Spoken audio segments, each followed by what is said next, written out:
students, I am your science teacher and today we are going to study the second part of air, water and weather.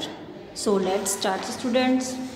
Today's topic is effect of heat on land and water. So student, today we study about effects of heat का effect on land and water.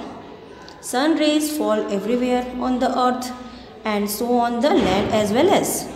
The falling sun rays heat up the land and water during the day.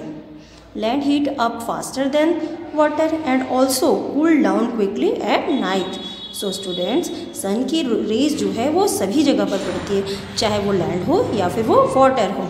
और सन रे से जो water है वो दिन के समय में जल्दी, वाटर के कंपैरिजन में लैंड जो है वो जल्दी हीट होता है. The air above the land warm up quickly then the air above the water. जो एयर है वो भी लैंड का एयर जो है वो क्विकली वार्म अप हो जाता है. Similarly the air above the land cool down quickly then the air above the water. Air above the water comes up to take its place. The movement of cold air from sea toward land is called sea breeze. So student, the movement of cold air, ठंडी हवाओं का movement from sea towards land, sea से land की तरफ, सी से land की तरफ जो एयर है उसके मूवमेंट को सी ब्रीज कहते हैं. At night the air above the land cool down faster than air above water. दस the warmer air above the sea being lighter rises and the air above the land being cooler moves towards the sea to take its place. Thus, the movement of cold air from land towards sea is called land breeze. So, student, the movement of cold air का movement from land से sea की ओर, from land to sea is called land breeze. Next is, so students, you see in this picture, this is sea breeze. Sea breeze means air, cold air from sea from land is called sea breeze, and cold air from land towards sea is called land breeze. Wind accompanied with dust are called dust storm. ऐसे wind जिसमें dust हो उन्हें dust storm कहते हैं. So students, winds accompanied with dust are called dust storm. Thunder and lightning accompanied with the storm are called thunderstorm. During winter, breeze is cool while the summer breeze is warmer. Our next topic is evaporation. Change of water into water vapor is called evaporation. Students, change of water का water vapor में change होना कहलाता है evaporation. It takes place at any temperature. ये किसी भी temperature पे हो सकता है. Higher is the temperature, faster is the evaporation. अगर temperature high होगा तो evaporation भी fast होगा. Evaporation is faster when the water is boiling. Evaporation जो है वो fast होता है जब water जो है वो boil होता है. Next topic is effects of evaporation. Evaporation के effects. Temperature affect the speed of evaporation. जो temperature है वो evaporation की speed को affect करता है. If the temperature is high, evaporation is fast. More is the temperature, faster is the rate of evaporation. So students, since evaporation occur at the water surface, naturally there will be more water loss by evaporation when the surface area is large. So student, अगर जो surface area जो है वो अगर large होगा तो evaporation fast होगा. Next is humidity. Air which contains enough water vapor is damped. The amount of water vapor in the air is called humidity. Humidity means जो amount of water vapor का amount जो air में मौजूद होता है उसे हम humidity कहते हैं. The rate of evaporation depend on the dampness of the air. जो rate है evaporation का वो depend करता है air के dampness पे. It is faster when the air is dry. अगर एयर ड्राई है तो ये फास्टर होगा evaporation. Wind blow away the water vapour and keep the air dry. अगर वाइंड जो है वो ब्लो करता है वाटर वेपर से तो एयर जो है वो ड्राई हो जाता है। So evaporation is faster when it is windy. Evaporation जो है वो फास्टर होता है जब वाइंडी हो, ठीक है। Evaporation is faster when, evaporation कब कब फास्टर होता है?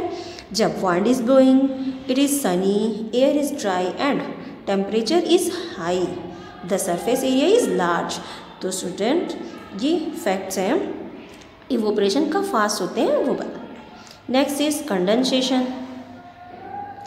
The changing of water vapour into water by cooling is called evaporation.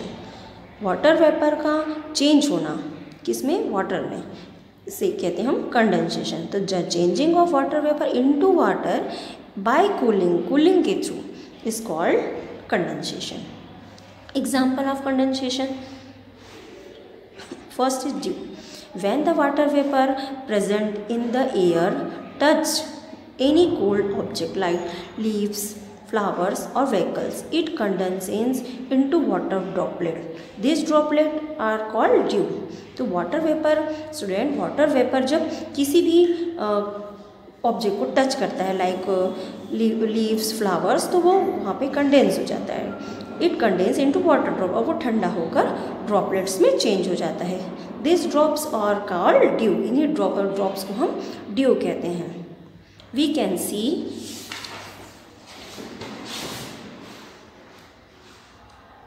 Small droplets of water on the grass in the early morning hour in winter. आपने winter में grass पे इनके drops को देखा होगा। Dew is not form on cloudy and windy nights. Dew जो है वो क्लाउडी नाइट्स में नहीं होता।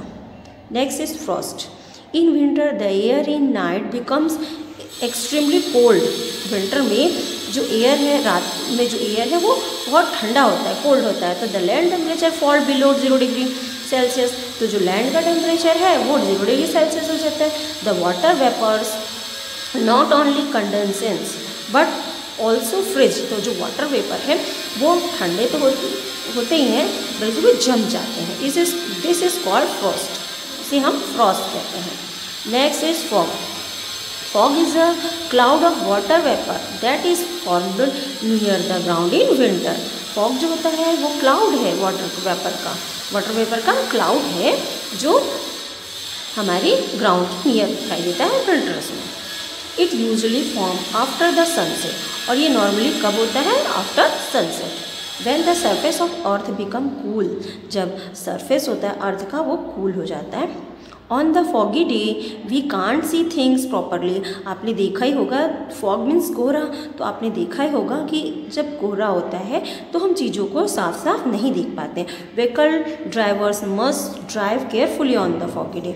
जो ड्राइवर्स होते हैं गाड़ी चलाने वाले वो केयरफुली गाड़ी को अपने चलाते हैं क्योंकि फॉग की वजह से उन्हें साफ दिखाई नहीं देता। Next is mist. Mist form when water vapour condenses on dust और smoke particles present in air. Mist कब होता है? जब वाटर वेपर जो है कंडेंसेस हो जाता है डस्ट और स्मोक पार्टिकल्स के साथ। Next is flakes of ice. When water vapour freeze in the air, जब वाटर वेपर जम जाते हैं इट फॉर्म फ्लैग, तब वो फ्लैक्स ऑफ आइस जो होते हैं उसे हम स्नो कहते हैं। स्टूडेंट स्नो आप जानते ही हैं। When the weather is extremely cold as on the Himalaya the water evaporate in the air freeze into fine particle of snow called snow flakes. आप जानते हैं स्नो मीन्स बच्चे आप जानते हैं ना, दे drops as snowfall instead of rain. Snow looks like piece of cotton or wool. आपने देखा होगा कि जो स्नो है वो piece of cotton और wool के जैसे दिखते हैं। Next is hailstone.